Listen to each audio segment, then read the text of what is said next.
Hey guys, अस्सलाम वालेकुम। हो गई है मेरे लेट व्लॉग, ईद के व्लॉग की शुरुआत। घर पे बकरे आती देखिए, इस तरह से घुमाना फिराना खिलाना पिलाना शुरू हो जाता है।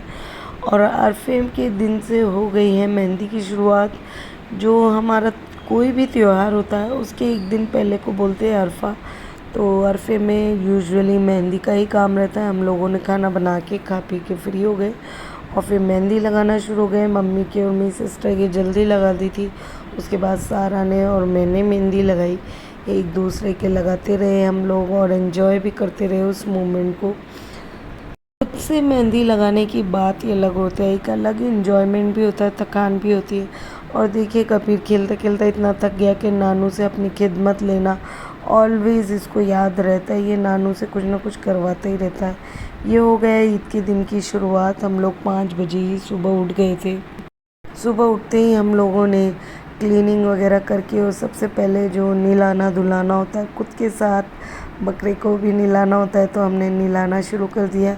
लास्ट ईयर खूब ह्यूमर्स उड़े थे कि हम लोगों ने कुर्बानी की है, पर ऐसा कुछ भी नहीं है। मैं इस बात को क्लियर कर देती हूँ क्योंकि ये मैं मेरे पापा मम्मी के घर पे ही जाती हूँ ईद के लिए। और मेरे मम्मी पापा कुर्बानी करते हैं तो वहाँ जाके खिदमत करने की ही बात होती है। ये सब त्योहारों पे काम कराने का मतलब ये नहीं है कि हम हमारे घर में होंगे तो ही काम करेंगे।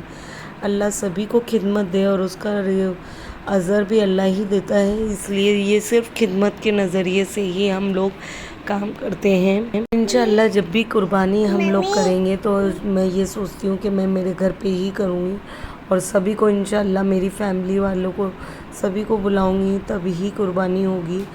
तो इसी अच्छे नज़रिए से और इसी सोच से सब लोग तैयार हो गए। और ये देखिए नमाज़ पढ़ के नमाज के लिए भी तैयार हो गए। बकरा भी नहा धो के बाहर घूमने के लिए चला गया है। सभी नमाजी नहा धो के जाने लग गए हैं सब लोग। और इसी तरह हमारे घर पे सभी एक साथ तैयार होके सभी जेंट्स एक साथ नमाज़ पढ़ने के लिए जाते हैं। नमाज़ पढ़ के सब लोग ही घर पे आ गए और इस तरह से इकट्ठे हो गए क्योंकि हम लोग एक साथ ही रहते हैं, मेरे चाचा और हम लोग तो एक साथ ही कुर्बानी इंशाल्लाह अभी तक तो मतलब माशाल्लाह अभी तक तो हो रही है। और बच्चे अंदर रूम्स में बैठे हैं तो एक साथ कुर्बानी होती है, तो एक साथ ही हम लोगों के पूरी फैमिली का खाना बनता है और हम लोग एक साथ ही जिसके हिस्से में जो काम आता है वो करते हैं और साथ साथ एंजॉय भी करते रहते हैं। कुर्बानी के दिन हर त्यौहार पे इतना काम होता है कि आप लोग बहुत ज़्यादा तैयार होने का टाइम भी नहीं मिलता है। तो जितना तैयार होते हैं उसी में खुश होकर अच्छा मूड करके सब लोग एक साथ बैठ के। और चाय टाइम भी हो गया है। चाय टाइम इन द सेंस सुबह से जल्दी उठते हैं तो जब अभी खाना बनने की तैयारी चल रही है तो बीच में चाय टाइम भी हो जाता है।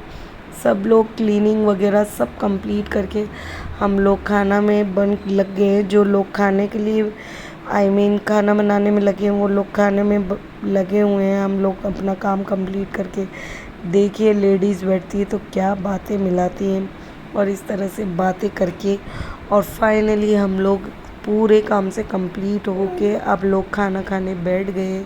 हम लोगों के अराउंड 1:30 बज गया था दोपहर में।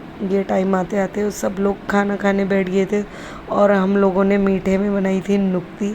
और मैंने इतनी भर भर के सबको रख दी और मैं बता रही हूँ सबको कि मैंने आज खाने में इतनी सारी भर भर के नुक्ती रख दी, सबको बता रही हूँ। सब लोग यही बोल रहे हैं कि तेने रख तो दिए, एटलीस्ट सबसे बोलना कि ख़त्म कर ले, वेस्ट कुछ भी ना हो। और अब फाइनली है दोपहर का काम ख़त्म करके हम लोग रेस्ट करने लग गए और उसके बाद शाम के टाइम हम लोग निकले हैं घूमने को, क्योंकि बड़ों का तो काम चलता ही रहता है, कुछ ना कुछ काम करते रहते हैं, इसलिए बच्चों को बिल्कुल भी टाइम दे नहीं पाते। और अब घर में इतने सारे छोटे छोटे बच्चे हो गए क्यों, उनका भी इंजॉयमेंट होना बहुत ज़रूरी है। तो हम लोग इनको घुमाने ले जा रहे हैं। और जावी की जब भी वीडियो बनाते ही कभी भी स्माइल नहीं करता है, पहले भले ही कितना ही खेल ले स्माइल कर ले, उसको बिल्कुल पता है कि मेरी वीडियो बन रही है, इस तरह से फ़ोटो खींच रहे तो वो कुछ भी रिएक्शन नहीं देगा। सब लोग अपने बच्चों को गोदियों में लेके बैठे हैं गाड़ी में फुल ऑन मस्ती के लिए, बच्चों के साथ एंजॉयमेंट के लिए। हम लोग इतना थके हुए थे, किसी का भी मन नहीं था, लेकिन सिर्फ़ और सिर्फ बच्चों की वजह से ही हम लोग घर के बाहर निकले। और लिटरली हम बच्चों का रिएक्शन देख के एकदम शॉक्ड हो गए क्योंकि ये जितने भी छोटे बच्चे हैं ये सभी बच्चे फर्स्ट टाइम, मतलब छोटे बच्चे, ये जितने भी हमारे तीनों बच्चे हैं छोटे छोटे, ये फर्स्ट टाइम इस तरह से झूलों पे झूलने के लिए फर्स्ट टाइम गए थे। वो लोग इतने खुश हुए बच्चे, और इतना अच्छा माहौल बन गया था वहाँ जाके। सब बच्चे, और कबीर को भागना इतना पसंद है। यूजुअली हम लोग, आप लोगों ने मेरे व्लॉग में देखा ही होगा, अधिकतर टाइम 80% मैं घर पे ही होती हूँ। बच्चों को बाहर जाने नहीं मिलता है। कबीर को भागना दौड़ना इतना पसंद है कि वो बाहर जाके लिटरली रेगुलरली भागता ही रहता है। फिर उसके घर आके बहुत पैर दुखते हैं। गला बिल्कुल ख़राब है, आप लोग प्लीज़ मेरी वॉइस को इग्नोर कीजिए। और जब हम वहाँ से आने लगे तो लिटरली ऐसा माहौल बन गया था कि बच्चे रो धो के कभी बहुत ज़ोर ज़ोर से रो धो के वापस आए। गाड़ी में बिठाना उनको मुश्किल हो गया था। जावी तो स्लाइड को देख के इतना खुश हो गया था तो कि मतलब उसको गुड़काए जाओ ऊपर से छोड़ते ही, और नीचे स्लाइड कर करके, लिटरली स्लाइड करके, सो मच हैप्पी। गार्डन घूमकर हम मेरी बुआ के घर चले गए थे क्योंकि मेरी छोटी बुआ यूजुअली ईद के दिन नहीं आते। उनके यहाँ दो दो कुर्बानी होती है और किसी के जाकर वीडियो बनाना सो मच ऑकवर्ड। लेकिन जावी ने इस तरह की हरकतें की कि वीडियो बनाना ही पड़ा। और लास्ट एंड जब रात हो गई थी तो फाइनली मामू और मोमानी, उसके कबीर और वहाब के मामू मोमानी एक सरप्राइज़ गिफ्ट लाए थे ईद पे। और उन्होंने जब बच्चों को दिया तो बच्चों को इतना अच्छा फील हुआ। बच्चों का रिएक्शन आप लोगों को हमेशा एक अजीब सा आपको फील भी करवाता है कि वाह, बच्चों को बहुत अच्छा लगा हो। कबीर का जो वाव मोमेंट होता है और वो वाव तरीके से बोलता है, सो मच, मतलब लिटरली सुन के बहुत अच्छा फील होता है। और थैंक यू सो मच मामू मुमानी को इस तरह से सरप्राइज़ देने के लिए। बच्चों को अल्लाह ऐसी मोहब्बत सभी के परिवार में बना रखे, इसी नीयत से।